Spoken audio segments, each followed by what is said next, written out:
and welcome to Martinis, Gadgets, and Guns. Today is a very special episode with special guest Tony, as we are here to celebrate the 50th anniversary of the man with the golden gun. How's it going? I'm fine. It's great. I'm pretty good. Not too bad. This It's been an interesting week. Christmas and everything.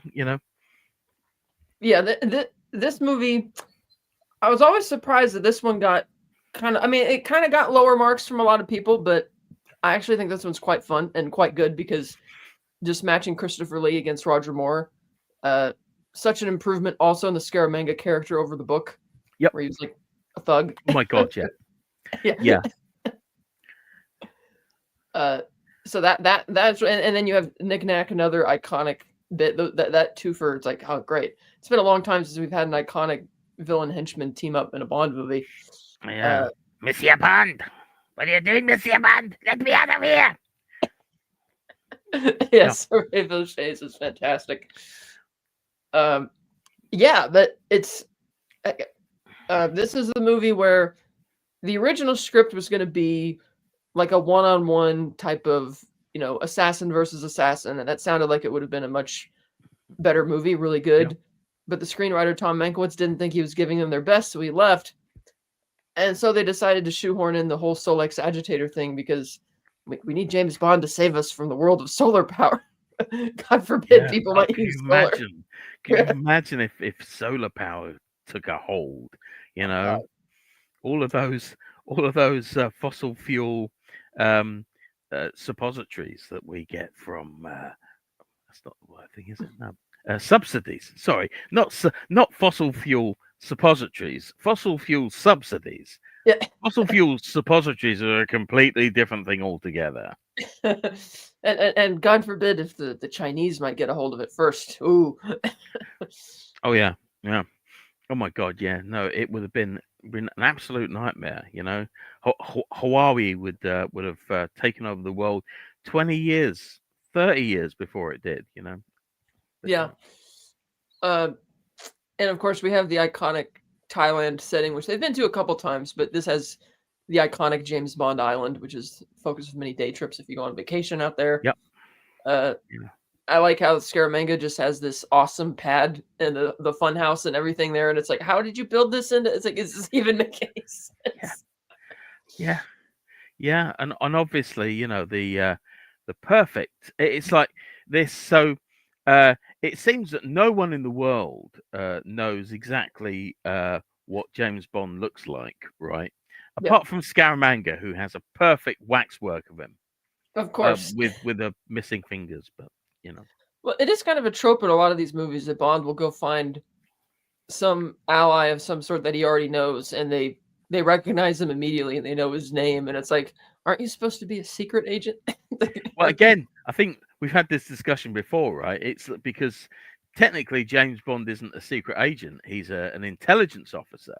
So his job is to finalize the deal, right? He's the one that goes out and does things, whereas the secret agent is the one behind the scenes who gets all the intelligence. He gets the intelligence that the intelligence officer then works with to kill his target or to secure whatever needs to be secured or blah blah, But yeah. And this film, he's sent down to Thailand to investigate a murder or not a murder, but he's sent golden bullets in the mail, a bullet which actually looks very much like this. Oh yeah. It has let's see, 007 on the engraved on it. This is the keychain version, but this is I mean, it's like, who calls somebody out by sending him a golden bullet and things? Well, he could have sent anthrax. I mean, that would have done the job, right? Exactly. And I do like how the movie starts where you have that same total 40s gangster from Diamonds Are Forever. The one's like, I didn't know there was a pool down there, and he's showed up at Scaramanga's Island and is the first guy to get shot. I like to think that it's supposed to be the same character. Yeah, I think so. Yeah, yeah, it's there's I think there's an unwritten there are unwritten laws about the Bond films where they're technically every Bond film is technically a standalone movie, but they have a sliver of continuity that goes through them that you can kind of hang things on. Yeah, Mm, yeah, um, and yeah, and Scaramanga is famous for firing golden bullets from his golden gun. yeah, Uh, it's, Another keychain, one of my favorite keychains. This one actually does have the more gold shine to it, whereas the gun in the movie is a bit more of a yeah, matte it's like finish a to matte, it. sort of a matte Yeah, edge. this is just gorgeous though, and I was first introduced to this probably through the video game because it was featured in the GoldenEye Nintendo 64 game as Yep. the only gun that could kill Baron Samedi, which is pretty cool. But it's such a unique design because it's made to look like a cigarette lighter and cigarette case and a little like A a fountain pen that you just pen, kind of yeah. stitch together. And you have that great scene where uh, Scaramanga is sitting behind the desk listening to his contact in China who he's trying to corner his company for the solar market, and he's just kind of piecing this thing together. You don't even realize what he's doing until it's too late. Yeah, well, he's just twiddling. He thinks he's just twiddling with things, and it's like, oh, that's a nice cigarette can. Oh, no, It's very clever. and oh, I'm dead now. Yeah, it's I don't. Yeah, obviously, and it's interesting that obviously Christopher Lee was Ian Fleming's cousin, right? Yes, they play golf together. They did, yeah. I still wonder. I still wonder to this day what Fleming would have thought about his take on that character, and whether or not he would have been um, bemused by it, because it feels to me like a little bit like the way George Lucas used to see Boba Fett. Mm, In that he always thought, why does everyone love this character? You know, mm, he's in it for he has what three three lines in Empire, and he gets basically killed mm. in like in a ridiculously Yeah, total joke. yeah, and yeah, it's really strange that and he really and I think that's kind of also a good insight into why he wasn't a big fan of the EU as well, because um, I think he was so laser focused on what he wanted to do with that universe um, that I think he was always a little bit, and I think I just coming back to Fleming, I'm still not entirely sure um, what he would have made of it. Obviously, you know, Kingsley Amis came along after he died, and he wrote Colonel Sun, which I still think is one of the better sort of pastiche books.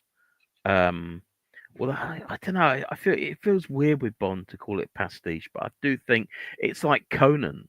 Um, Anything that isn't really written by Robert E. Howard, it really is a pastiche, and it's like they would take his westerns or his stories with the sailor Steve Costigan and uh, uh, Lynn Carter and L. Sprague de Camp would take his stories with other characters set in other time periods and make them Conan stories, and then would Mm. put them out as Conan stories.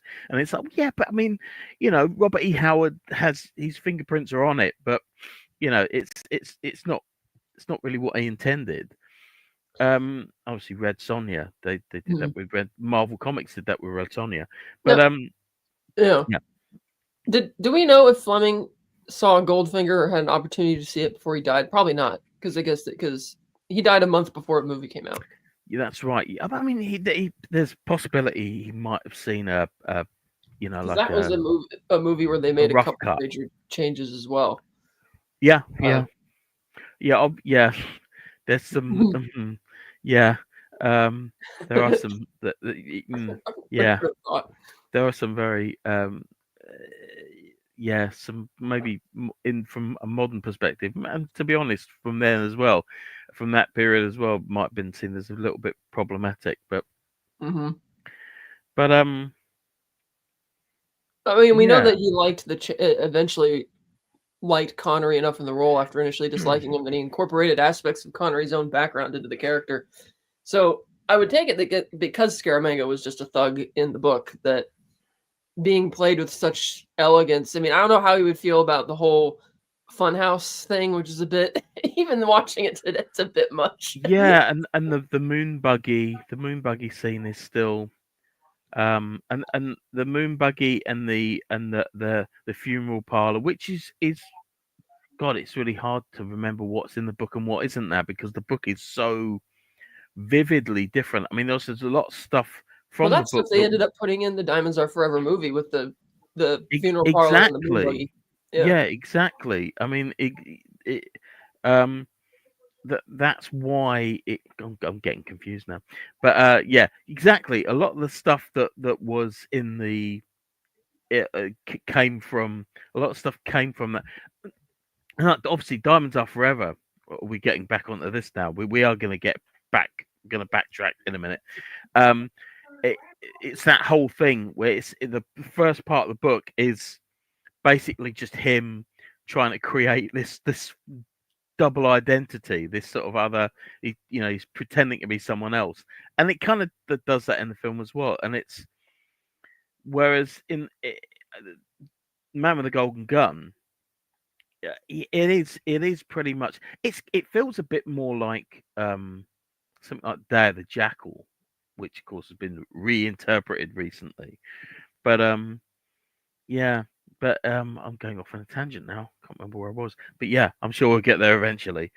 Um but yeah, but yeah, I mean Scaramanga in the book is just a straight. He's a kind of a he's he feels he's like a low level enforcer, whereas the Scaramanga in the film is very much his own man.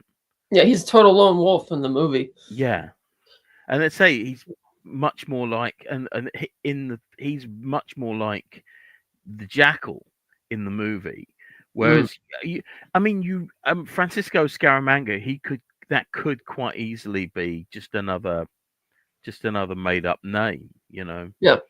Whereas and of course, say if oh God, I think it was the same. No, no, no, no. Day of the Jackal was 75, I think. Mm. So it's the year after. So maybe that's why they did Day of the Jackal because it was like, oh well, that made some money, right? That's just and let's make him the main character. Mm. Um, but very very similar. The jackal the jackal from Day of the Jackal Mm. is uh, is well, Scaramanga from the film is much closer to Jackal from Day of the Jackal than he is the Scaramanga in the book. Yeah. Yeah, that's what I was getting to. I'm yeah. I Mm. see. This is my problem when I'm talking about other things. These things all seep into my brain and everything. Everything goes sort of a shade of puce. But yeah. Anyway. But yeah. Yeah. So Wait, what because were we talking about? well, like in the differences between the Scaramanga and the book and the film, and it's like in the movie he's just this unbearably, arrogant, egotistical narcissist, and Bond kind of calls him out when they're sitting at the dinner table, and he's like, "Oh yeah, there's a word I could use to describe you, and you're full of it." Yeah. Yeah. Oh, hello, Phantom Organist. Welcome. Tony is having brain seepage. Yeah, I can feel it actually coming out. It's gone into it's actually mingling with my beard hair, which is But very unpleasant. and I like how he wears like the tracksuit when he's at the Yeah, beach. Like he's gonna go on a run, and you have Nick Nack just dressed to the nines, handing out the champagne. I love that gag where he shoots yeah, the cork off the champagne bottle. That's great. yeah. It's great with the. Which you Hey just DJ, wanna. play nice. B. Hey, hello. Yeah, Uh, it's not quite the same as a screw top, is it? no. Or wine box. You don't see wine boxes anymore. Why don't you see wine boxes anymore? I see him at grocery stores. Just He not. Nick Nack could have a hat made of a wine box. Yeah. Ew. I remember in the GoldenEye video game, they made the mistake of, they had Oddjob as a bonus character, but hmm they had him really short, like Knick Knack. But Oddjob's supposed to be like average height. Well, yeah. Odd Job is in. I mean, because Howard Takada was about 5'8", 5'9", I think, because he was a wrestler. Yeah, he wasn't a dwarf. Yeah, Harold Sakata was a wrestler. He was an Olympian, even. Yeah. Yeah. And I remember the actor who played Sandor in Spy Who Loved Me had also played one of Dr. No's henchmen, the one who beats him up. He beats up Bond in the chair after the dinner scene in Dr. No, and he wanted to play Oddjob, and he said, "Oh, Harold, you and I should have a wrestling match, and whoever wins will get to play the part." But that never happened, and he ended up coming back to be Sandor. Of course, famously is the one who Bond just swipes his hand away from his tie, and he falls off the rooftop. Right. Yeah. It's brutal. Yeah. See, I mean, it's that weird thing, as we said before. It's like Roger Moore is kind of famous for being this slightly comedic version of Bond. Yeah. But some of the darkest scenes happen in Roger Moore movies. You know, I mean the carnival scene in Moonraker. Oh God, that was so well shot. Yeah, with that it was scary costume. That was like a slasher movie. Totally. But then in the same movie, you get that scene that you get the in the same movie you get the cable cast. You get the cable cast. The cable car scene. She's like, "Who's that? His name's Jaws. He kills people and he smiles and waves." Is this the same guy from the carnival? Same film. I know. It's like the next scene too. It's so bizarre. It's and I think the glove, the costume that Jaws wears is almost mirrors the clown costume that Roger Moore wears at the end of Octopussy. It does. I just saw somebody with a costume like that the other day on TV. I can't remember what they were in, but I'm like, that's the Octopussy costume. And this is the one where they also have the first of two roles that Maude Adams would play in a Bond film. Yep. And she's, because again, Scaramanga, it's not enough to be arrogant and thinking he's the best shooter in the world to the point that he can announce that, "Hey, I'm coming after you" by sending you golden bullets. But he, as the song, probably one of the most ridiculous Bond songs, but still pretty catchy. Lulu, yeah. Yeah, by very, Lulu. Very proto disco. He has to have a just before the kill. And she ends up kind of betraying him, and I love that reveal where she's dead at the boxing match. And Nick Nack's just sitting there eating his peanuts with the gang, and Bond's like, "Oh, midget with peanuts. What do they think of next?" And it's that, I think it's that kind of juxtaposition that makes people a bit wary of Roger Moore films, because he is this kind of, I won't say he's goofy, but he's got a kind of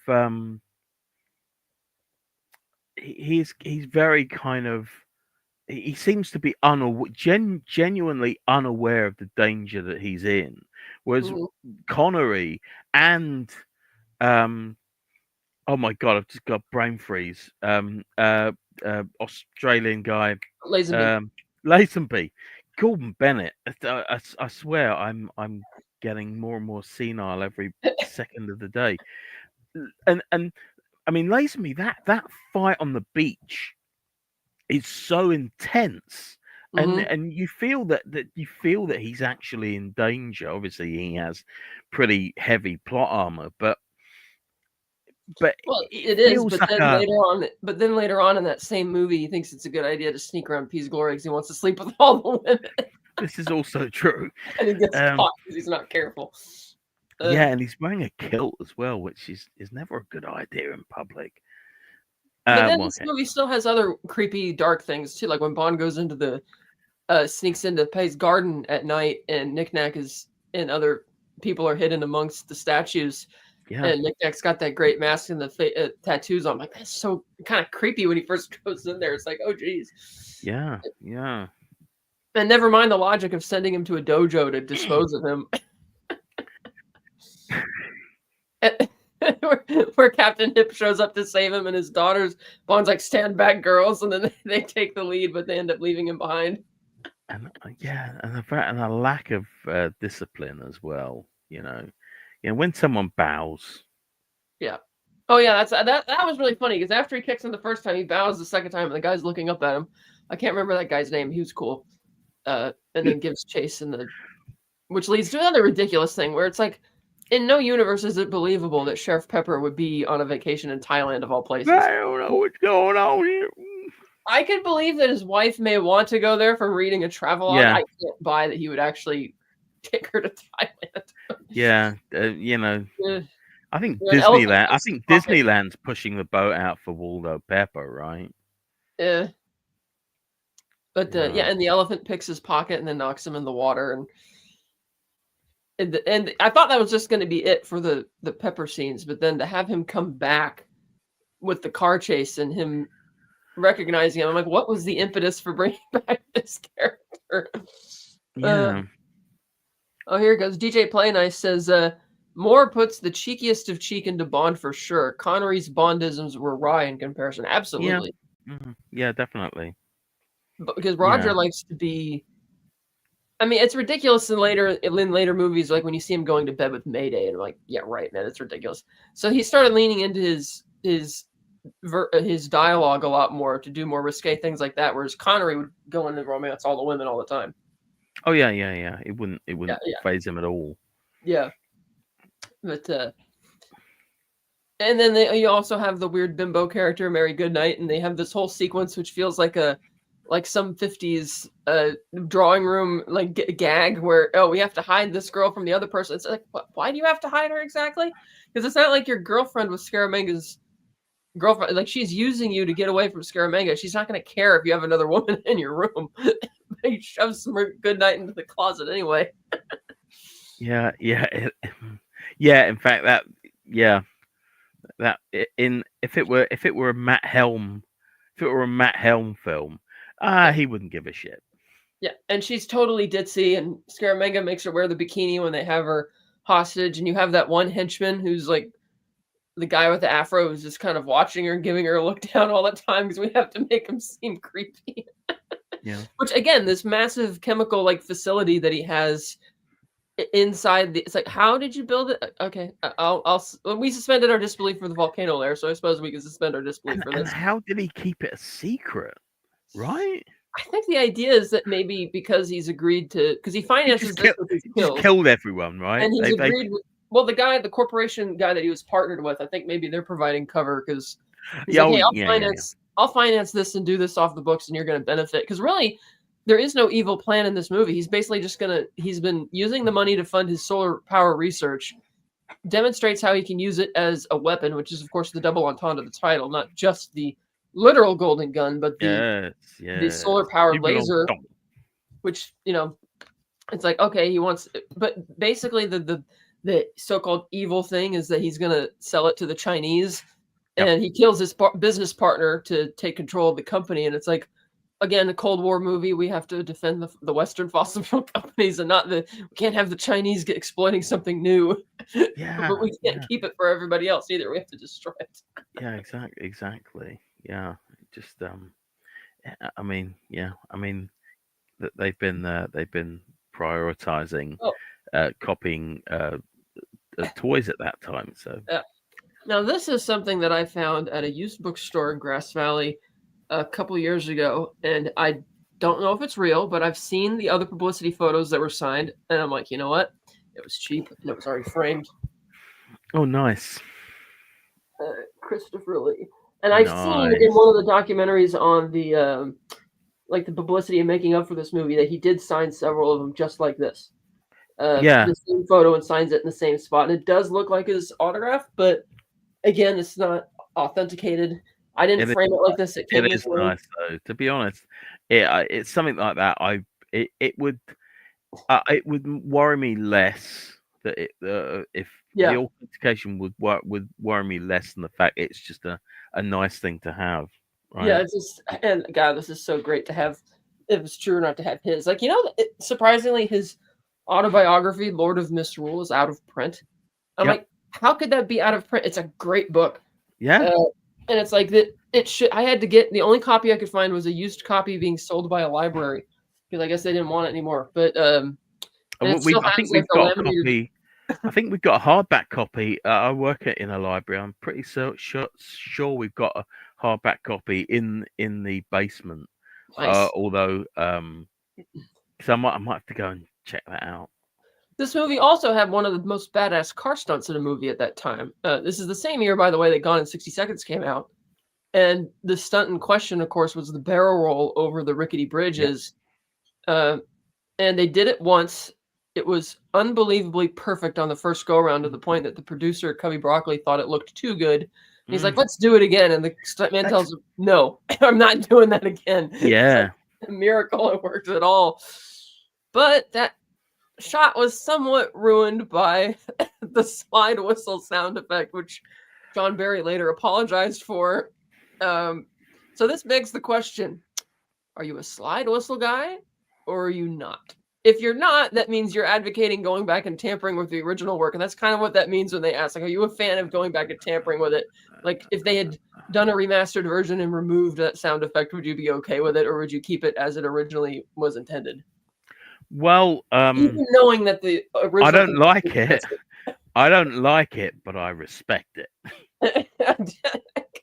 I don't like it either. 'Cause it's funny because when you see the jump, it almost looks like it's somewhat slow the way it's doing it, and they tuned the slide whistle just perfectly. And of course, that he had to have Sheriff Pepper in the car with him when he did the "You're not gonna," I sure am, boy. Yeah. Okay, maybe I don't actually respect it, but Yeah. but DJ Play yeah, Nice no. says slide whistles and cowbells do not belong in Bond films. Absolutely, they do not belong in Bond films. Well, I like a director's cut. Hmm. If the director went back and did a director's cut of it, but of course that's not going to happen now.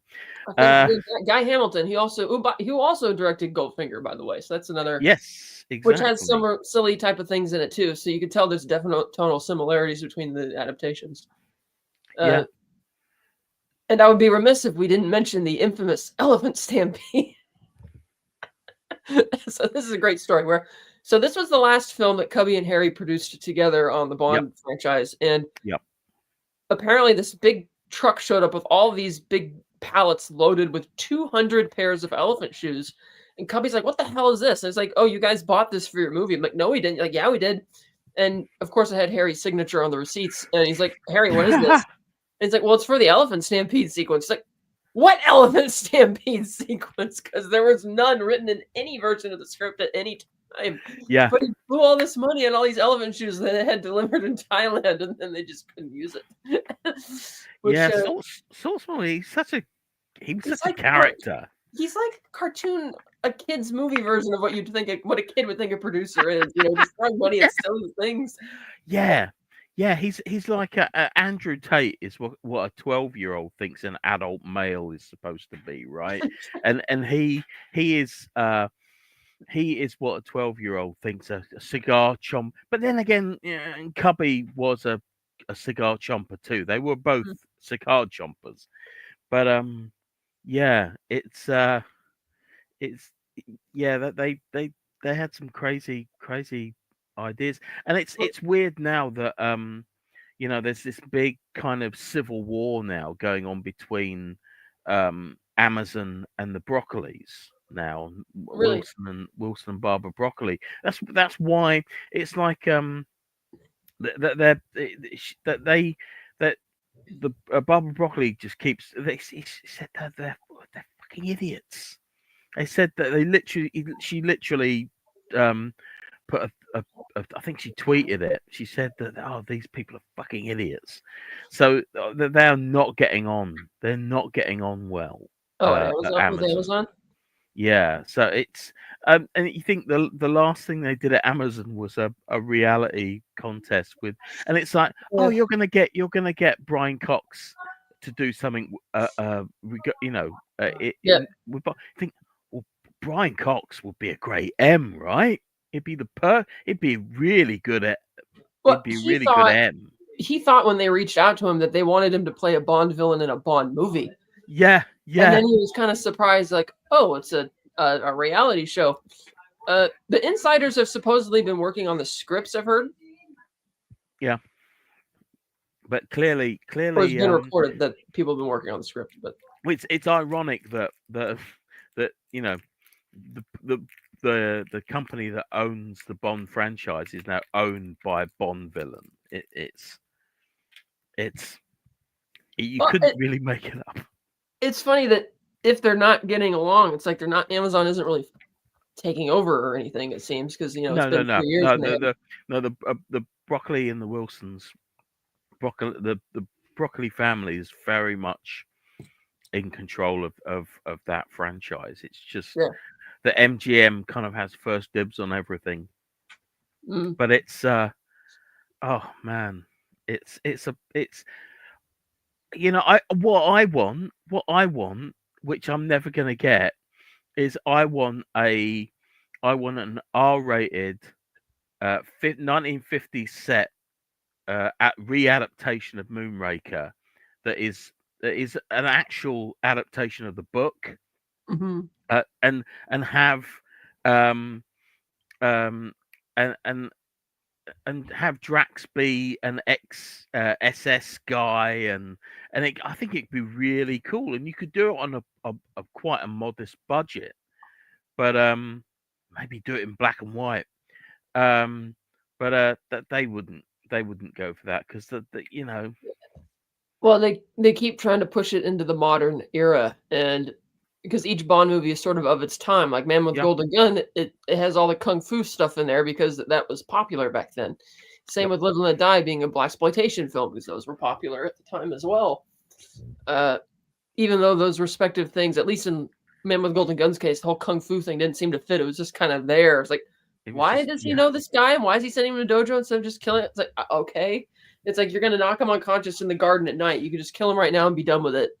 And it's one thing if the villain wants to sadistically be there to torture Bond, but he's not even going to be there. We're just going to send him to the dojo. It's like, okay, I guess that's what we're doing now. But because they got to fill it up with that local color or whatever.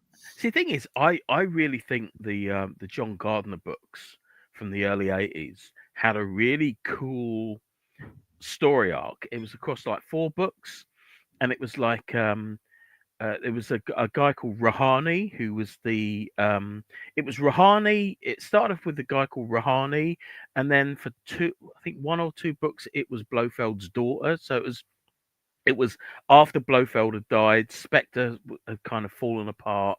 Rahani took over as the new head of Spectre and had kind of brought it back from the dead. And it's a really neat. You could really do something that concept. Mm-hmm. You could do something really interesting with those books, but I don't know. I just don't. It seems to me that Barbara Broccoli, I don't think she's really that interested in it anymore. I think I remember she gave an interview for one of the documentaries. She's like, "Oh yeah, the Bond books are still my favorite books of all. I always go back and read those." Like, no, you don't. It's like, plus they're more interested in producing all the plays that Daniel Craig is in and doing the film adaptations of that and trying to do other things. It's like, Bond franchise is like a Mission Impossible franchise where there's a formula that you can use, a tried and true formula. All you have to do is change the setting. And it's really not rocket science if you're already a professional screenwriter how to actually do these things, but it's still and they still own Chitty Chitty Bang Bang as well, right? Yeah, and they want to do something with that too. I heard. Well, that they've done the stage musicals making bank all around the world. So that is a constant stream of revenue that's coming in. Yeah. And I assume they make a lot of money with their merchandise on their website, which unfortunately caters to a wealthier clientele these days. Yeah. Which they could easily reach out to more people if it wasn't as pricey as it is, but no, well. Yeah. And it's what, Omega watches. Whereas, it's like to my mind, being sort of an OG book fan, I want him to wear a Submariner, You know, a Rolex, a Rolex, because And to drive me a that is, Bentley. and drive a Bentley Blowy, yeah. Um, but that can really only happen if it's set in the 1950s.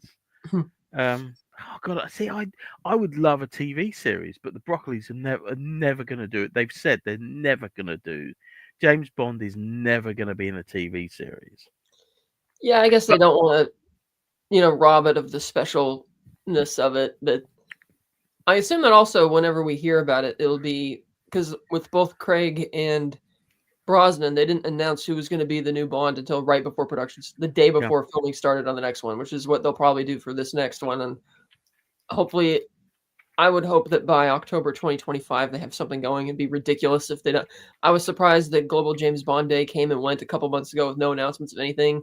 I thought maybe they'll announce a 4K box set because they have the transfers digitally, so it's like put those on disc. But no, yeah.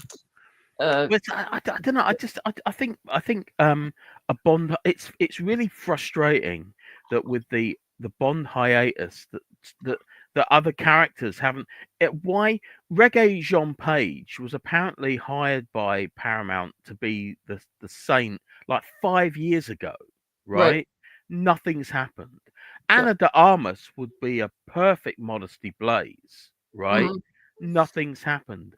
I think there was talk of a new version of Matt Helm happening. That didn't happen. Um, yeah. Persuaders. Mhm. What? I mean, you could do an amazing Persuaders movie, right? Talking Mhm. about Roger Moore. I mean, you could do. I mean, there's so much stuff out there that you could capitalize. You could capitalize on this vacuum, but Mhm. nothing's happening. It's very strange that this isn't. Yeah, and like I said, even with the merchandise, like they could make merchandise that appeals to more affordable clientele. Like they do these exclusive things every once in a while. Like, here, get the replica of Octopussy's bathrobe with the, but they're only going to make 7 of them, priced at thousands of like $7,000 each. Or the new one is it's not a replica of the Fabergé egg from Octopussy, but it's because you open it instead of having the carriage, it has the octopus. Yeah, But the when you close it, it has 007 as a latch on top. It's like no, yeah, that you don't want that written on it. it, $148,000. yeah. Right. It's like when a Star Wars blaster has Star Wars Right. molded Hey, in the Eugene. side of it. It's it's like a child's toy, Oh yeah, right? because and when No Time to Die came out, Danner put out the boots that Bond is wearing, and that was great. But then after the first run sold out, the second run had 007 blazoned on in huge logo on the shoes. It's like, well, you can't wear these now. Yeah. Stream not stirred Yeah. because I could tell the difference. I'm cool like that.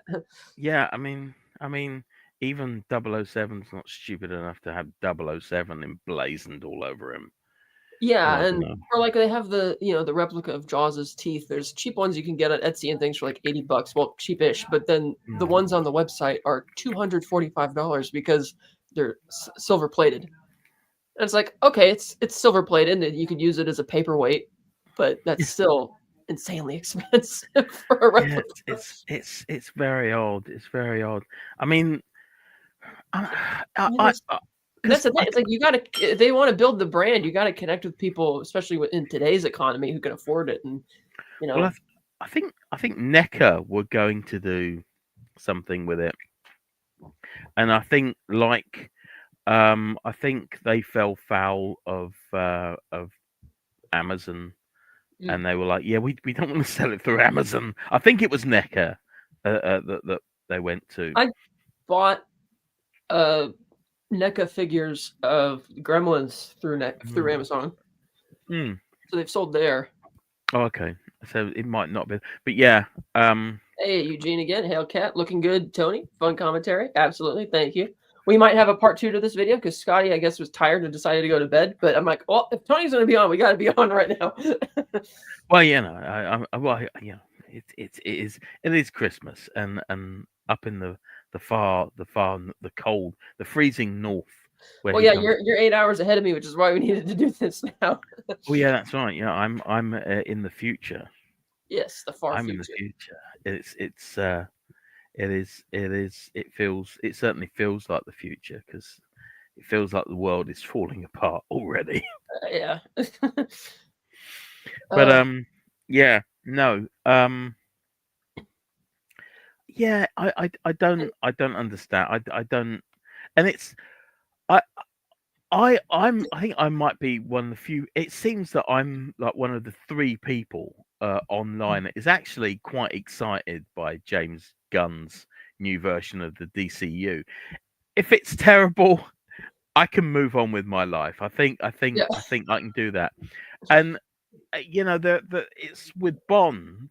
I think if they wanna if they wanna do a complete reboot again and maybe tell these stories again, I mean that could work. But I'd rather it's and Bond is such a hard character.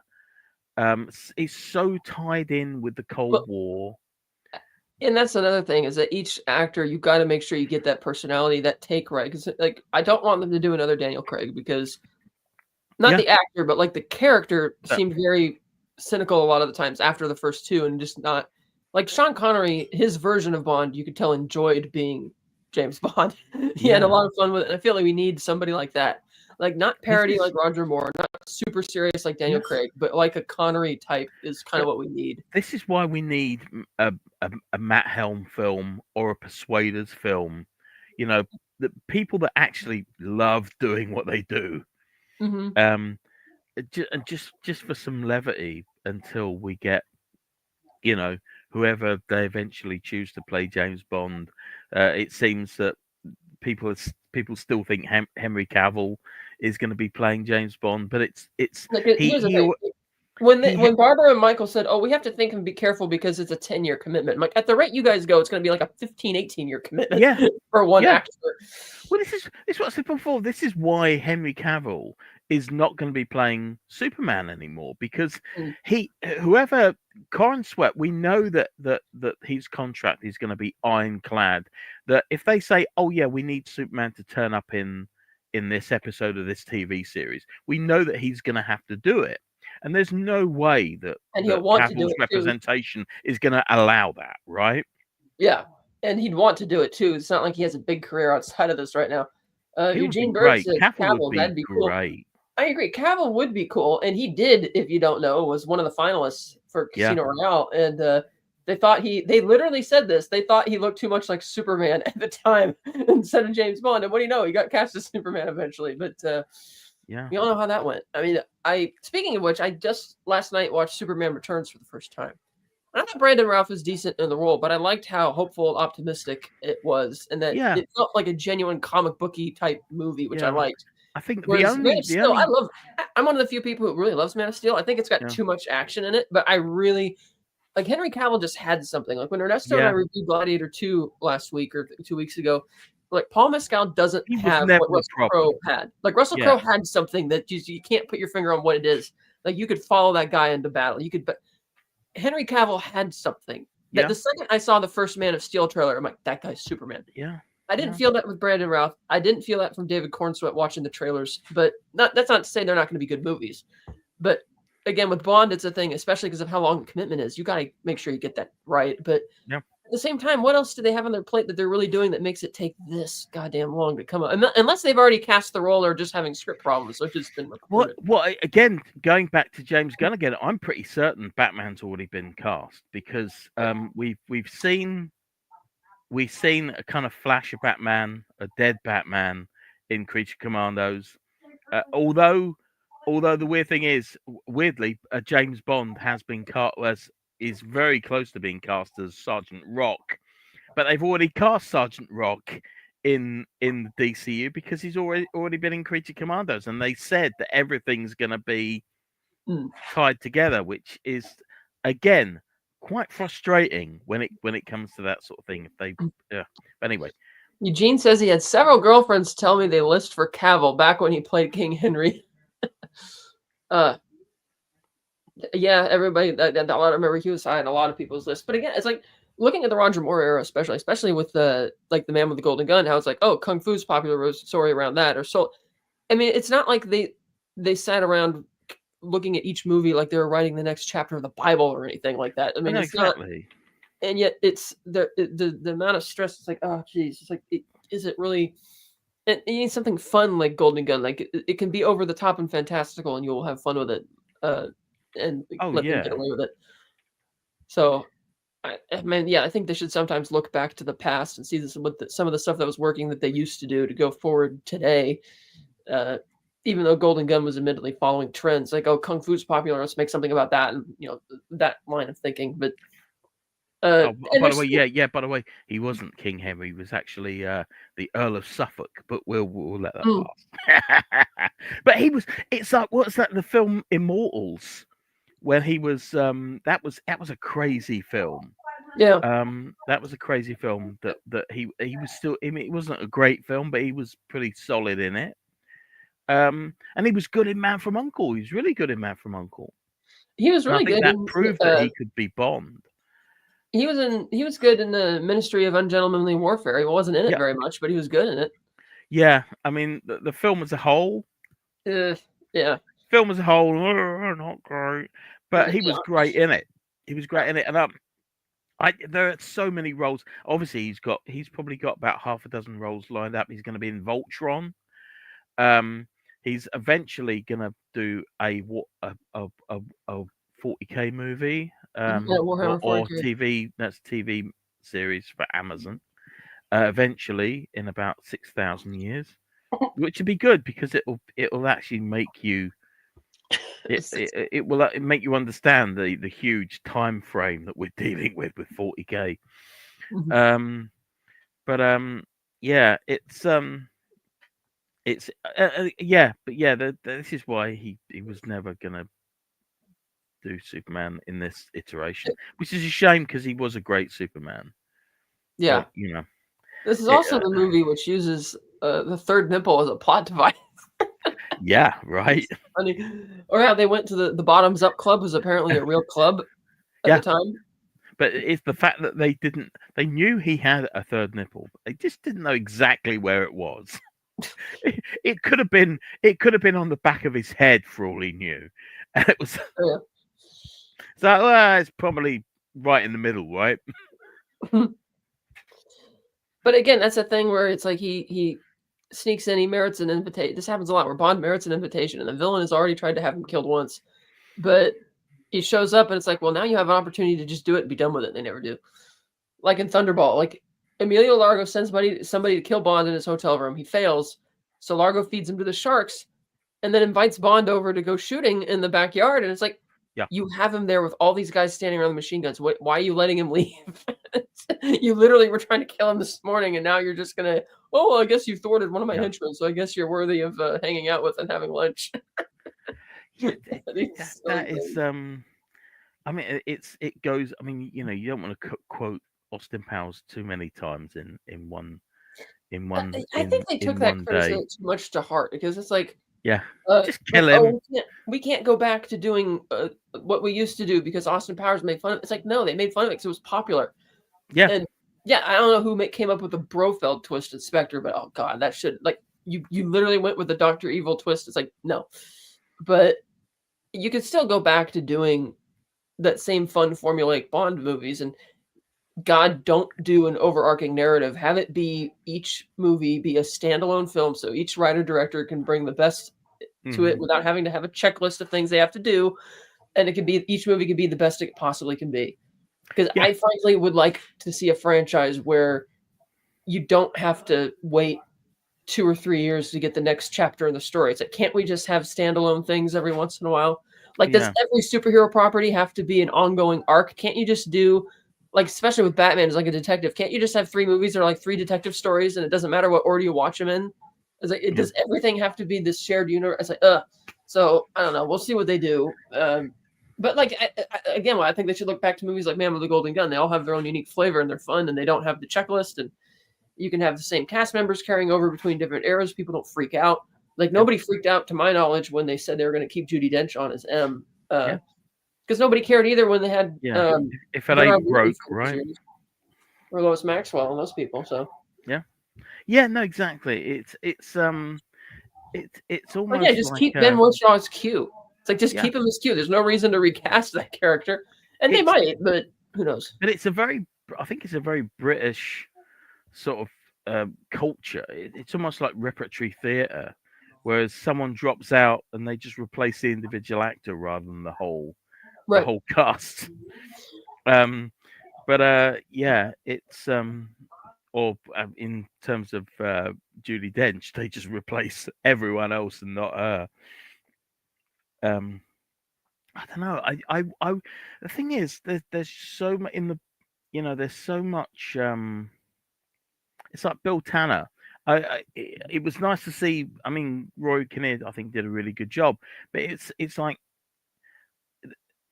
they're never in the books. He's clearly friends with Bill Tanner, and they clearly they socialize. It's clear that they socialize, Yeah. right?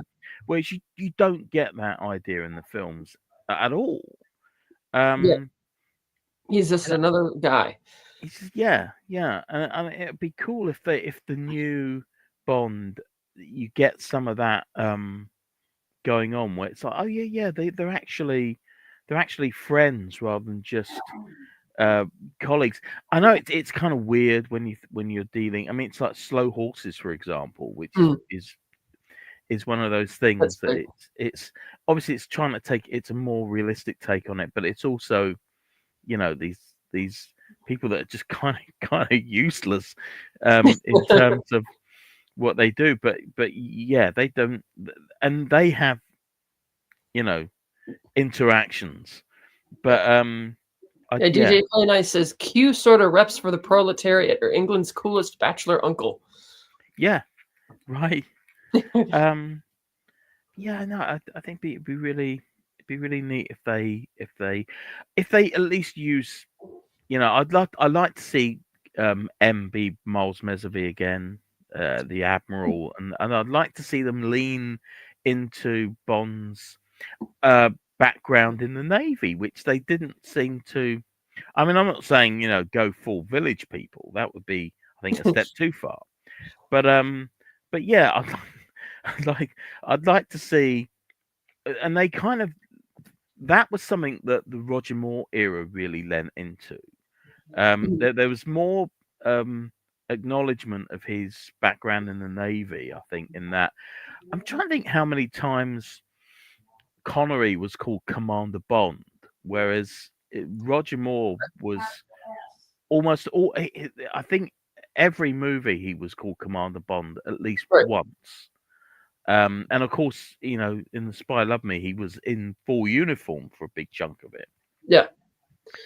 Um, but I don't know. I'd kind of like to see because it gives you it gives you a bit more flavor. It gives you some sort of recognition of his past. And again, but it's that weird thing. I so badly want to see 50 set live action Bond where he's in he's a World War II veteran and you feel that he's seen some shit, whereas we know that Daniel Craig's Bond has probably done stuff in the past. I think it's alluded to that he was in special forces, right? Yeah, because he is called Commander Bond. Yeah, exactly. It's true. Yeah. He's still Commander Bond, but it's yeah, it would be nice to see that, and it's I don't know. I would also be remiss to mention that Skyfall was very much an updated version of the Man with the Golden Gun, because that Yes, guy's also definitely. sending a notice instead of a golden bullet. He's sending a digital threat card, and Yeah, Bond has to travel to a casino in Macau, just like he does in The Man with the Golden Gun, to find the guy. yeah, yeah. Goes to his private island where doesn't have a fun house, but he has all his gadget stuff. And this time, instead of going to Scaramanga's fun house, it's Bond luring Silva back to his house for a cagey shootout stuff with Skyfall. So I thought that was kind of interesting how that's kind of borrowing the format a bit. Yeah, yeah. It also has uh it also has elements of You Only Live Twice as well Mm-hmm. in Skyfall, of him just kind of, going off grid, Yeah. because he was, you know, he was, basically killed. Mhm. He didn't get he didn't get to have amnesia or anything, but Mhm. which, but he did some stuff out there, but But yeah, each of the Craig films were kind of adapting the earlier Connery stuff, like Casino Royale's an origin story, whereas Doctor No was most people's introduction to Bond. Both From Russia with Love and Quantum of Solace are direct sequels to their predecessors, with direct references as such. Because Kronstein's confident his evil plan will work. He's like, well, anybody worth their salt's going to want to avenge Doctor No, so that's a sequel even that. yeah. Both Goldfinger and Skyfall were standalone popular movies, wildly popular songs, simple formulas, that kind of thing. And then both Spectre and Thunderball go back to the overarching Spectre narrative. And then finally, No Time to Die adapts a lot of You Only Live Twice, the novel, as opposed to the movie. But Well, a lot of those parallels. of course, a lot of the Smersh operatives from the books became Spectre Mhm. operatives in the films, apart from Goldfinger, obviously, because he was, one of the few actual criminals. Um, but yeah, and the Rogue Agent game obviously sort Mhm. of goes into that, because you got this whole thing where where Goldfinger and is going up against Doctor No and all that stuff. Is it Doctor I No? love that game. A lot of people hated it. I liked it. It's like there are only Yeah, 8 levels, but each level was really long. There were actual objectives. It wasn't just, get to go point A to point B and kill as many people as you can type crap, which was what tanked the game franchise. Uh, but yeah, those were great. I would love it if they would remaster that to to for the newer consoles and stuff. Eugene Bird, do you enjoy James Bond movies? Absolutely. It's over here. Uh, absolutely. Hmm. yeah, I do like a pastiche as well. And I do I like do that like the a climax of pastiche. this film, Man with a Golden Gun, is actually a very low key type climax. Like, it's not going up with tons of action or henchmen. It's like just the mano a mano showdown that starts on the beach, which uh, Nick Nack kind. I love it when he's standing on the rock and he's got his little tux and the bowler hat. 1, 2, 3, 20, and of course, Scaramanga's not there, but Let I me love out of it. here! Let me out of here, Monsieur Bond! Yeah, let me out of here! Shh. If you kill him, all of this be mine. Yeah. And I like that he means it too. Oh He's like, yeah, yeah. by all means, kill him. Uh, and which was surprising because once he says that, I thought he would have gone in the control room and manipulated things to Bond's advantage to make that happen. Uh, he does sabotage Scaramanga at one point, but Yeah. and that's a really trippy whole funhouse sequence. But you're right. Hey, the wax figure. Even as a kid seeing that movie for the first time, I was probably 8 years old. Instantly, I knew exactly how Bond was going to stop him. It's like, oh, that's how he's going to do it. Because Yeah. he shoots the fingers off of the statue. Like, oh, that's it. Yeah. To be honest, I was surprised that the wax figure didn't have a 007 emblazoned across the Yeah. chest.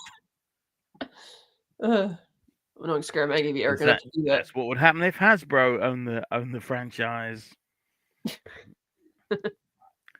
Although, I don't know. Yeah. Apparently, there was a company which made a pitch to do a Lego Bond video game that they sent to Lego, Yeah. and you could watch the trailer for it. But Yeah.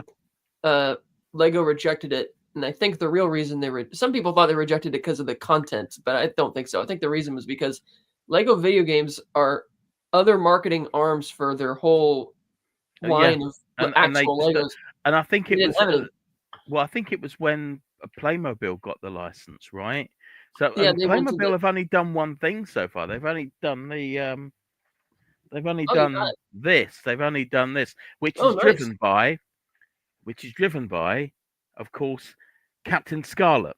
Because why wouldn't it be? Because yeah, And same with uh, Lego. They did 2 versions of the DB5, the deluxe expensive version that's already out of print, and then the one that was for younger kids. But that's the only 2 things. Whereas if they had a whole line of stuff, they probably would have done the video game. Uh, but I but again, like even when it comes to the games, it's like there's so many movies that they could just have whole campaigns for in the style of GoldenEye, and it would be super popular. It would work. But no. And it's been 4 years since we heard about that other game that they're supposedly making headway on. I don't know. Yeah, no, definitely. It's the IO people, it's Hitman, and we don't even know what format it's going to be in. I mean, it's like we knew that the Bethesda Indiana Jones game was going to be first person. What, 3 years ago? And of course, I mean, I still have problems with it because I want to. After playing, when I played Half Life, it was like this is how first person games should be. It should Yeah. stay in first person. Cutscenes should all be from your perspective. It's just so much more immersive. If you're gonna force people into a third person perspective, just make it a third person game. People, you want to see Indiana Jones doing cool stuff, right? Yeah. I get that for the indie game. Yeah. But yeah, the Project 007 is being referred to. Because they used to make great games like Agent Under Fire, Nightfire, Everything or Nothing. All fun games. The most expensive indie game this year. The Great Circle. Yeah. I wonder if it's gonna. I wonder if the Indie Game Awards. I wonder if that's gonna. No, maybe not. But yeah. Yeah. It's Oh, but anyway, that's the thing that happened. But yeah, I'm sure that will eventually happen. But no, the big question is, which comes out first, the game or the new film? Oh gosh, that's a good. Well, considering we have heard literally nothing about it in 4 years, then it's anybody's guess at this point. I mean, do they have are they waiting to find out who the next? Because supposedly it was going to be a standalone thing, not tied to any film franchise, not tied to any of the eras, just its own game. It'll just be like the comics. It's weird that that when Connery took over as Bond, the Daily Mail went from a generic Bond to looking like him. And I think that's the last time Bond in comics has looked like someone in the films, because it's you have to pay for the likeness, you have the to license, do all of this stuff.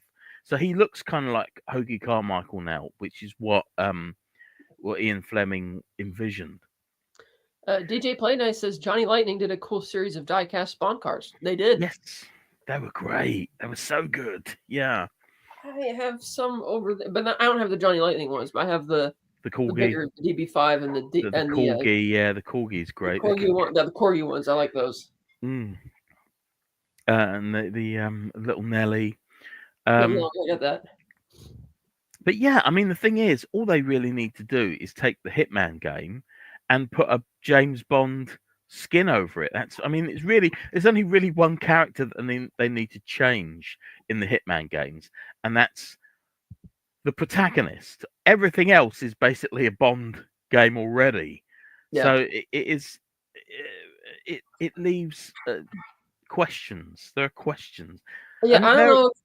Did they maybe lose the licensing thing and they haven't just said anything? Or are they actually working on something? Quite possible, yeah. Because how long did it take to make the Great Circle? Like you mentioned, we knew it was going to be first person 3 years ago. 6 years, I think. I think they said it was 6 years, but then again, but with Bethesda, I mean, let's face it, they announced Project 007 in summer 2020 at like G4 or whatever it was. So I guess by June of next year we should know something. If 6 years is the average, maybe they should have some type of update. Well, it was I think Grand Theft Auto 5 was 7 years. I think it was 7 years. I say Star Citizen is going on 12 years now. So that's and Grand Theft Auto 6 has been taking a while, as several years as well. Yeah. Well, speaking of Henry Cavill, he's going to be in that single player mode of Star Citizen in about 100 years' time when that gets completed. He doesn't seem to age, so I guess it'll be in his favor. No, well, this is true. That's why I said, I think fans are smarter than people give him credit for. You should just cast him as Superman. It'd be great. Nobody would have cared. Nobody would have batted an eyelash. They would have loved it. Yeah. Well, I think Superman or Bond. Oh well, Bond would be great too, but Superman. The only problem with casting him as Superman is the fact that he has commitments, right? He has other commitments. He can't just turn up as in a cameo. Well, I mean, I meant like as recently as 2 years ago when Black Adam came out, he was expecting to come back as Superman plenty of times, and that's when they should have re-upped the contract. But that's when it was still the DCEU rather than right. the DCU. Well, no, I mean, even when they canceled that, it's like I would be in favor of just keeping Cavill as Superman, and because when Gunn started saying that some things of the DCU are still canon to the new DCU, it's like now you're getting into muddy territory. Yeah. Like, Peacemaker's canon up until the climax of the season finale. I'm like, wait, what? Yeah, when the Justice, when he suggests his extracurricular activity with Fish, and then he says that Suicide Squad is sort of canon because they say that Rick Flag's death is still acknowledged because it's Rick Flag Sr. But then they're saying the other rest of it isn't really talked about or spoken of, so it's not really canon. I don't know. It's and Weasel. It's the most touching thing this week on TV was the fact that, spoiler alert, Weasel's completely innocent. He didn't kill any kids. And it's like, oh, he was actually trying to save them, and that is now canon to the Suicide Squad movie. So that character was always innocent. And everyone treats him like shit. It brought a tear to this jaded old eye. No, this. Well, one. Does he speak? It was this one. It wasn't that one. Does he speak? No, he still makes the same. This is Sean Gunn still does the same. You know, right? Because when people are saying, "Oh yeah, he killed and ate all these people," he didn't really say anything that denied that. You see a flashback. He dreams about it. No, I meant like in the Suicide Squad movie. He doesn't. Like, yeah. It's just other people saying that he killed. Don't they talk about that on the plane or whatever? And he doesn't say anything denying it. Yeah. Well, because he's barely coherent. Yeah. He is really an animal that looks like a human. So, 50 years. That's quite a lot. We've gone. I love how. Yeah, let's get back on track. But yeah, 50 years, and it came out the year after I was born, so I was 1 year old when this came out. I was -14 when this came out. Oh yeah, thanks for that. Yeah, thanks for -13 and a half or so, but -13 years, 7 months. Yeah, right. It was like you were living in the future then. 10, 13, 14. Yes. Oh no, so it was. Oh no, so it was 14. Yeah, almost 14 years, 5 months. So, pretty close. I'm trying to think. If it was the first film that I saw, if it was the first Bond film I saw on TV, and I don't think it was. I think the first Bond film I saw on TV was probably. I think it might have actually been Dr. No. Actually, I don't think I ever saw any of them on TV. I think I was introduced to that franchise when I was in Arizona around spring or summer '96. It was right when GoldenEye came to VHS. Yeah. And my grandfather took me to a video store, and I saw the big poster for GoldenEye. I thought it was the coolest looking thing ever. And then it had a whole 007 section, and I was stunned because as a little kid, I didn't know the whole character could have a whole section at the video rental store. And so he's like, well, we're going to rent these. So we rented the Fab 4 and GoldenEye. I watched GoldenEye first, loved it. And then we went back and watched the Fab 4, and it didn't faze me that the tone and everything was completely different, or the pacing. I still loved it. But then I deliberately would wait to watch the other ones until we went back to Arizona to visit. And grandfather and I would always watch those movies. So I never really watched them on TV. We just rented the VHSs. Oh, and right, yeah. I ended up getting the 3 DVD box sets that they had in the blue, silver, and gold boxes with all those great documentaries. And then I eventually upgraded to, I don't know why I didn't get it down, but you can see it up there. Bond. Yeah. Way up there in the corner. Bond 50. And I caved a year ago when Global James Bond Day came and went in the UK, and they didn't make any announcements of a 4K set. And because of the time change, I was able to wait until the end of the UK's day, and I got a sale on the digital copies of the first 20 films in 4K. And I got to say, especially with the early films, they blow the Blu-rays out of the water. The 4K transfers are gorgeous. Is great. That's great to hear. And that's digital, but it's like. Let's say, so for the first, so I was so basically in the UK, it's a tradition that on a bank holiday, Christmas, at Easter, they always showed at least one Bond movie. Mhm. So it was just a thing. So for the first the first half dozen Bond films I saw were all in 4:3, and the first Bond film I saw at the cinema was View to a Kill. I think Mm. yes, it was View to a Kill. Yeah, that was the first one I saw at the cinema. Yeah. First one I saw at cinema was actually Casino Royale. And I don't know why, because I was a fan of them as a kid, and even though the Pierce Brosnan movies were coming out, I was never seeing any ads or anything about them, so I didn't catch Mm, those in theaters. But in 2012 or 2022, to commemorate the 60th anniversary, they put one movie from each Bond actor's era in IMAX. right. I missed out on Goldfinger, but I did see Goldfinger July 20th, 2012, or July 19th, 2012. I remember because it was the day before Dark Knight Rises came out, and I had IMAX tickets for that. And it was neat because they Yes. played Goldfinger at this old state theater, and they had multiple like fathers who took their sons to see it in '64 were showing up with their sons and their grandkids now. I thought that was really neat, and it was a fun Yeah. showing. Everybody loved it. Yeah. But in IMAX, I saw On Her Majesty's Secret Service, The Spy Who Loved Me, Living Daylights, and GoldenEye and Casino Royale. Because those are the ones they picked for however they decided were the best ones of each actor's era they put in IMAX. And God, for some reason they played them in the middle of the afternoon. So there's like nobody in the theater, but having the whole IMAX to myself watching GoldenEye, especially that opening sequence with the dam jump. Oh my God, the scale, it was just gorgeous. Oh my God, that is still one of the best. It is an amazing thing, yeah, and all the different angles. It's that they got that and they nailed that. And I've seen Yeah, Doctor No in theaters maybe once or twice. That's a great one. To me, I always thought Doctor No was my favorite Connery film.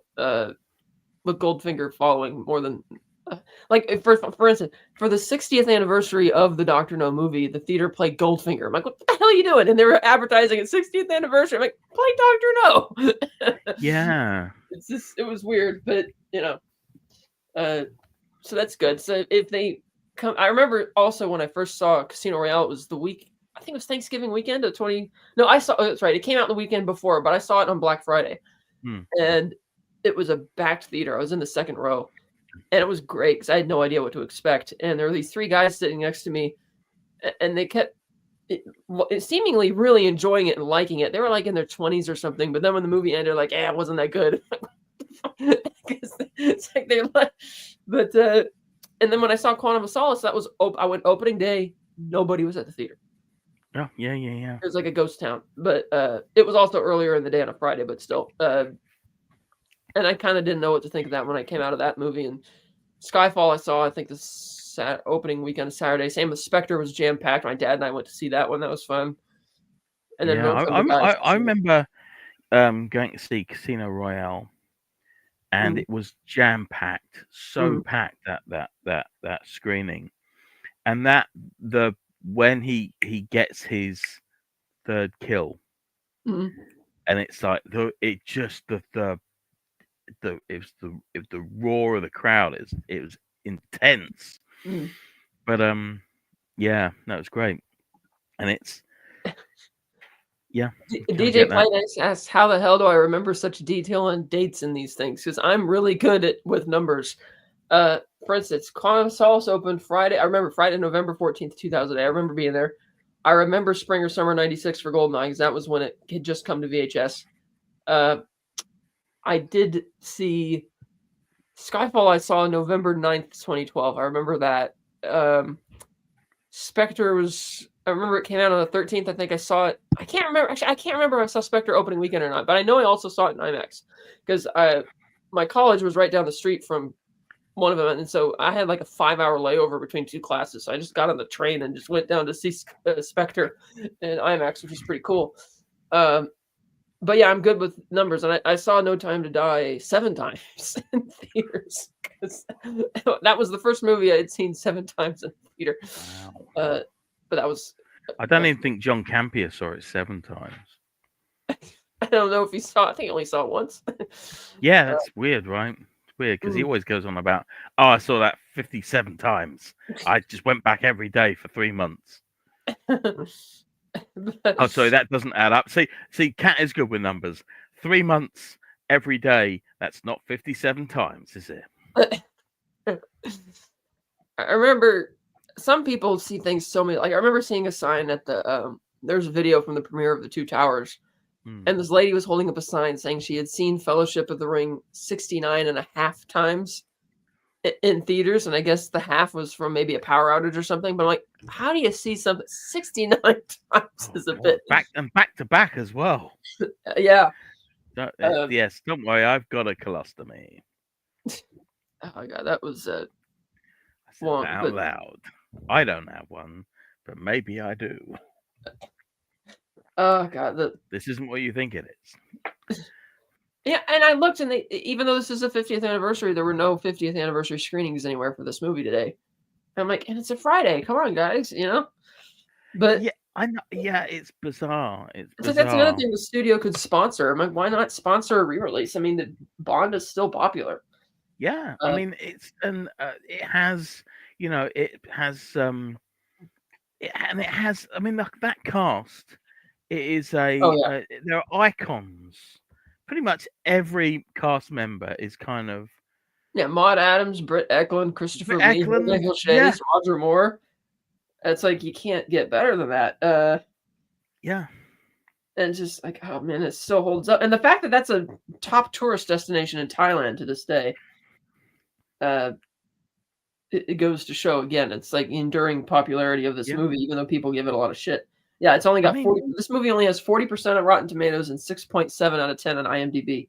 Yeah. Well, I think, I mean, even back then, I think people were still reeling from Live and Let Die, because it is very. I mean, Bond is very, very different as a character. He can be quite brutal at times in Live and Let Die, I mean the whole atmosphere of that movie is much more intense, and he's a bit more casual. In fact, he's very casual. I love the Roger Moore. He's like yeah. See, no show times anymore. I was trying to look, but Collider posted an article saying it's the 50th anniversary of this James Bond flop. Is it still as bad as it is? I'm like, come on. If you're gonna write, hang on. How much money did this film make? I'm pretty certain it was not a flop. Unless they're referring to critical flop, but because I know critics didn't like it. But let's see, how much money? That's a good question. How much? Here we go. It was not. It was made for $7 million. It made 97. Yeah, see, that's not a flop at all. $7 million. Yeah, 97 million. That's a lot of money for that. Yes, it's not a flop. But they're calling it a flop. More than 3 times. That's more than 3 times its budget. Yeah, for sure. Oh yeah, here are the pictures of the Swarovski collection you posted. Yeah, but I also find a lot of people who write these articles these days are people who haven't actually seen a lot of these movies. Oh yeah. They're really, people are like, oh well, I haven't seen all of it, but, and then they post all these ridiculous thoughts about how bad it is. How we need to stop James Bond. It's like, shut up. Yeah. Bearing in mind that I am literally, in my mind, all of Roger Moore's films are now lumped together in one lump, cohesive thing. So I will say specifically that there is a scene in this movie that was clearly not because my brain is, because it's apart from Live and Let Die, I think all his subsequent films do kind of have that a similar aesthetic to them. Mm-hmm. Although Live and Let Die has some weird moments, but it's not as kitschy as the subsequent films that he made. Speaking also of the power of Roger Moore, there's a new documentary out about him. And Christopher Walken actually participated, and he doesn't do these types of documentaries. No. He even said that. He's like, I really don't like sitting around talking about other people or gloating about them, but Roger was a really great guy. and he actually participated in it. I'm like, that's great. So I'll love to see that when that becomes available. Because I think it's on the Yeah, festival. I say, maybe don't ask Dorothy Squires about how great a guy he was. But again, that's Tell that it's story. another. Yeah, the story, right? That was a story. I just point this out. I I went past the house where Dorothy Squires and Roger Moore lived today. That were actually burnt down in 1974, but it was 50 rebuilt. years. Or anyway, whatever. So yeah, look that up. The story of Dorothy Squires. It's insane. Just saying. Anyway, yeah. Um, that's a movie of the week. But he also wrote his autobiography, My Word Is My Bond, was really good, and he had that same cheeky humor because yeah. it wasn't just so much that he was playing James Bond; he was playing Roger Moore. It's like he just it's his own stamp on it. He was a UNICEF ambassador, right? I mean, He he was a was UNICEF great. ambassador for a long time Hmm. because he could just go into any. He's one of these people. He's a bit like Clooney now. He can go into any situation and kind of put people at their ease. Hmm. And he kind of has. He's very self-deprecating, Yeah, it or he was. was very self-deprecating, and he could kind of he could fit into these situations without sort of being overbearing and Hmm. stuff. And But did you read his book from 2012, Bond on Bond, where he's like yeah, making his all the Bonds? That's so good. Where he brings the same stuff to that. And I remember he mentioned he was talking about A View to a Kill, and he was mentioning all the ladies, and he mentions Grace Jones, and he's like, my mom told me if you have nothing nice to say about somebody, don't say anything at all. So he didn't mention her. yeah, And I heard the story behind that. Apparently, when they were filming their sex scene, which is ridiculous to say that they even had that in View to a Kill, when he got in the bed, or he was already in the bed, and she gets in, and apparently she had snuck this big black dildo in the bed without telling him, and she and the crew thought it was hilarious, but Roger apparently didn't think it was very funny, and he didn't have anything nice to say about her, and he specified that in the book. Well, it's Roger Moore gets a lot of flack. I mean, there's a Yeah. term. There's a term in British theatre called Roger Mortis, and it's Mm. when an actor just when their face just becomes completely inanimate for Mm. long stretches Like the wax figure. while they're on stage, and it's like and you end up just moving an eyebrow. Oh, oh, well. Yeah, you should have had a video of Roger Moore and Dwayne Johnson getting an eyebrow staring contest. I don't Little know. internet video. Yeah, maybe that could work. But I again, I'd love to do it. I think it'd be really cool to do videos about like his other films because just sort of Mhm. because he did so many crazy other films. I say North Sea Hijack is Yeah. still one of my favorite films. It's plays such a goofy character, Mm. but actually quite dark in places as well.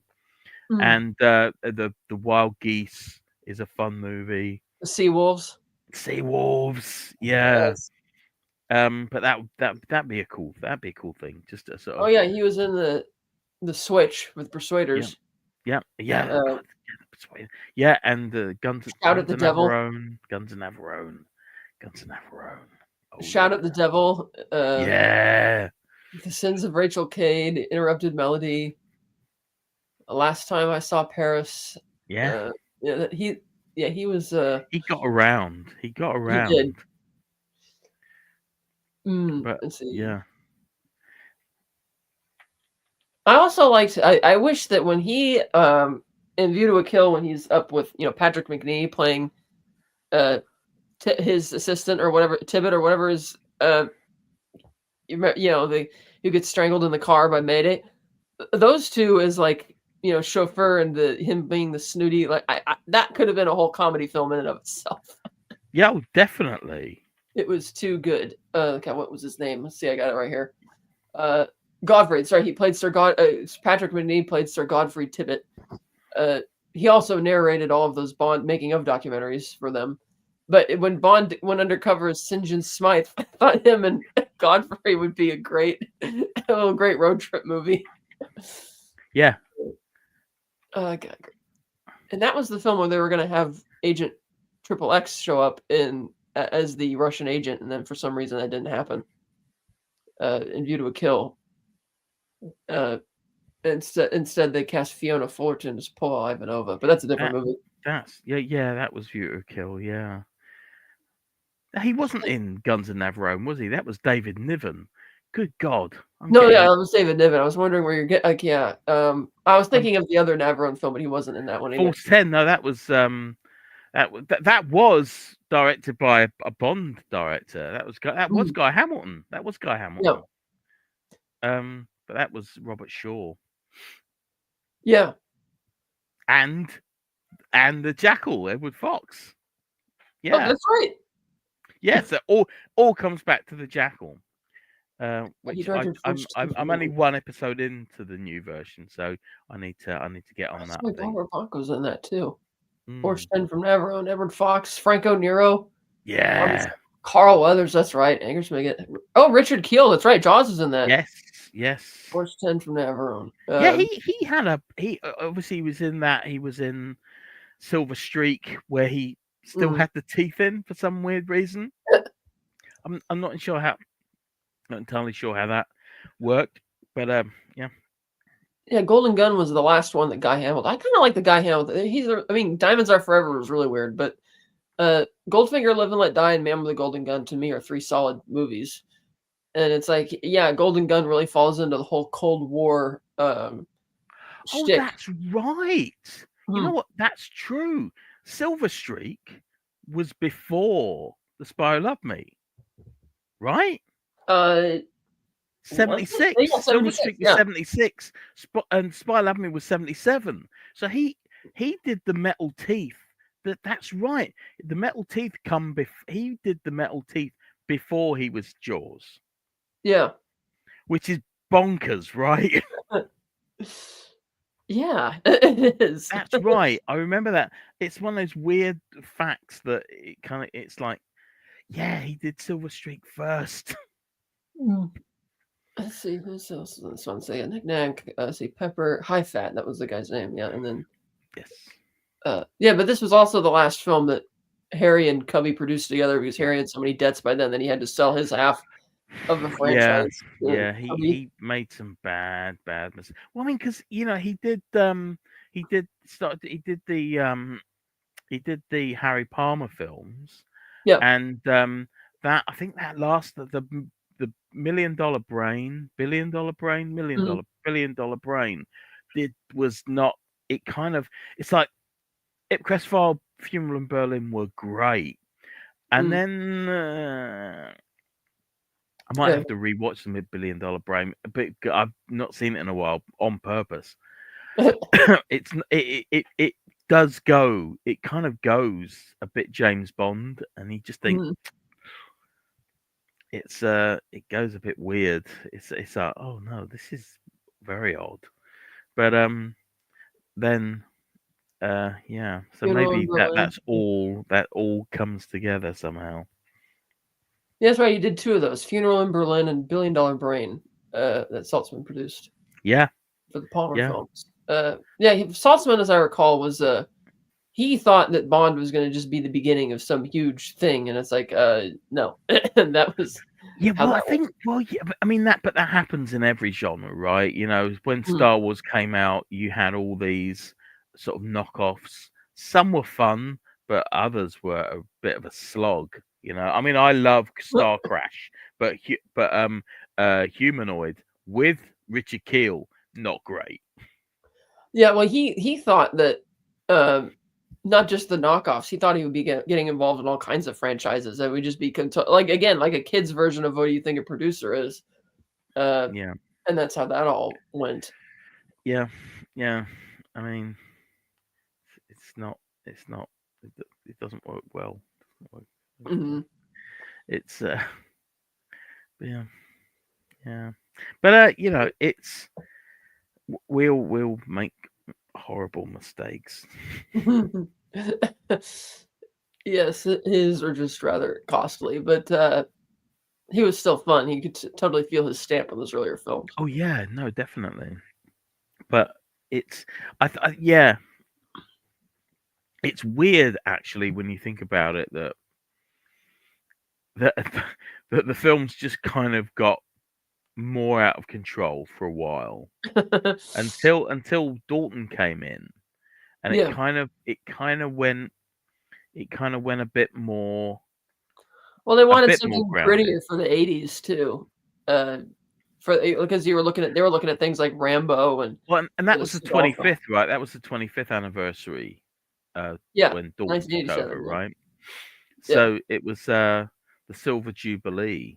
So yeah, and I like Dalton's films. I know a lot of my friends really don't like License to Kill, but I actually really like License to Kill. Mhm. Don't know why. I don't know why they're not big fans of it, but you know. Well, I mean, it is a bit more of a straight up revenge movie. It's kind of like what Diamonds Are Forever should have been. Like he's going to go after Blofeld for killing his wife. But then they just did that with that sloppy pre-title scene in Diamonds, whereas here it's like, no, I'm gonna help Felix and go off and do this. Uh, and again, following the trend of cocaine was the big drug in the '80s and the whole cocaine binge. So let's have the guy be a coke dealer, and we'll add these ICBMs in there too to add more stakes, and um, and back, I think that was, as I recall, I think that was the last Bond film which used the old trope of having a fictional country uh, that they would that the villain is hiding out at, and that was the Republic of Isthmus, Yeah, where you had the same actor who played, or uh, the actor playing the president of that country was the son of Karen Bay's actor from Russia with Love, Pedro Almodovar's Jr. yeah. I think was his name, or maybe not his name, but like he was his son. But that was kind of neat in those little tropes. But Well, they did that. I mean, it's like Charles Gray plays, Henderson, and mm, then the next film that Connery's in, he comes back with Blofeld. Apparently, just has Henderson's face now, yeah, and it's like, is that? Did they do that on purpose? Well, no, they didn't. yeah, and They it's like just did. really you couldn't find anybody else. I've got to admit, though, he is pretty great in that movie. He's Yes, yeah. Charles Gray is pretty great in that movie. Well, Um, it's but too. it's yeah, it's very very odd. Mhm. These choices people make. Yeah. But yeah, but Uh, yeah, yeah, yeah, yeah, mm.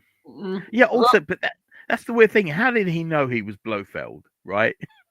How, again, the continuity thing. It's like, oh, you look nothing like the short guy who escaped from Japan, but I guess in totally different body type and everything. But yeah, I guess it's you. but then again, ironically, that is exactly what Blofeld was like in the books. In the books, he started out as this massive, kind of bald, giant, bald, fat guy, Right. and then he lost a lot of weight, became really skinny, and then he was really jacked, and he had Well, long grey hair. as you mentioned, Dave Bautista would have made a great Blofeld. Yeah, yeah, Yeah. in that kind of um, yeah. I really didn't know where they were going with his character. It was Mhm. I was thinking, oh, what are they going to do with it? And it was like, oh, okay, oh, well, whatever. Yeah, Strikes. Well, yeah. So 50 years. I think it's a good movie. It's one of my more, given how much everybody hates it, I guess it would be a guilty pleasure because I actually really enjoy this one. yeah, Uh, yeah. yeah. I can't remember what score I gave it off the top of my head. I think I gave it like a 7 or something. But like, if trying to look at it open objectively as a movie, I think I gave it like a 6.5 or a 7. But I think Yeah, it's yeah. a I think very enjoyable. as a movie, there are, as I said before, the car plane scene was Mm, uh, interesting. Yeah, but Um, that is neat that they did think about trying to make that work, and because there had been people who'd done flying cars like that, but usually it didn't end yes, up well. yes. But but then it goes from a real car just as it takes off, it's a real car, and then all of a sudden it's like a radio controlled Yeah. thing. Oh yeah, and Mary Goodnight inside the trunk of the car, and she's able to open the trunk at the with all the air space. It's like, no, but Yeah, uh, yeah, yeah. If yeah, it would have, and if she got the trunk open, she would have just been sucked out, oh yeah. much like Goldfinger. Well, maybe not quite like. I mean, it's obviously it's not pressurized, but Well, that was also a little silly how Goldfinger, like light as a feather, just flies through the air and gets sucked out the window. And Bond is like almost effortlessly able to walk towards the front of the plane when they're falling out of the sky. yeah, Like, yeah. Yeah, that is very true. Yeah, mm. when he's like 3 times the size of him. Some of those changes are good. Like I think it was better to have Dr. No go down in his nuclear plant than have him get buried in a bunch of fat guano. Yeah. Maybe I wonder if they're gonna reuse that death uh, with a future Bond villain. The fat guano. Maybe for a henchman or something. Yeah, so we don't get enough guano, you know. Maybe it's I like remember reading that book, and like so much of it is talking about all how disgusting the mangrove swamp is that they're yeah, all trudging through for so long, and then just to get yeah, to that guano place. Like, yeah, I guess nobody would think anybody would be hiding out here. yeah. He Fleming. Yeah, Fleming did like to repeat himself constantly. Constantly. Mm. I read a recent book about the pirate Charles Avery called The Pirate King, and it's about because he's one of the few pirates that actually got away. He raided the ship called the Gunsway, the Ganges Sawai, which was the Indian Mogul ship, and got away with, in modern times, would be $200 million, right? And he just disappeared. And what he Mhm. used to do is he used to get his, because apparently no one knew what he looked like, because he would get his crew to go into a cafe or like a coffee house and to say, oh, I'm Charles Avery, and he would get all these different people to say that they were him. So all the posters of him all look like completely different people. So, but apparently he became a spy. He became a Mm. spy for William of Orange in the early 1700s, and he worked with Daniel Defoe apparently. Mm. But and it's a bizarre thing, but there's a lot of repetition in this book. They repeat the same thing over and over again, and it's like, oh god. And it kind of reminded me of Fleming in that way, in that he likes to go back and repeat certain phrases, Mm. like in Live and Let Die, for instance, certain phrases that are not particularly well thought of nowadays, Yeah, or yeah. which is like, oh man, I'm sure you could have just said like a coral, like a coral reef, perhaps. It was a sharp coral reef. Yeah, Yeah. but anyway, yeah, Mm. yeah, but yeah, that's the thing. But yeah, 50 years. I Yes. think it's Uh, uh, golden. yes, a golden gun with my golden gun and my The golden anniversary of golden, the golden gun. 50th anniversary of the golden gun. Uh, so yeah, might have a part 2 of this video tonight if Scott's still interested in doing it. I think I might be asleep then because You I do need probably to get up for work at some point. yes, that's true. Well, this has been fun. I'm Kat. There's Tony. We are here to okay, let's see, where do I see if I could get it to work this time? No, I cannot, so I'll do it the other way. Thank you everybody for joining. DJ Play Nice, Eugene Bird, Phantom Organist. Yes, it's been fun. Know how many of you are still here, but thanks. And yeah, we're gonna end the show in just a second here. Let's see, where's let me play the print here.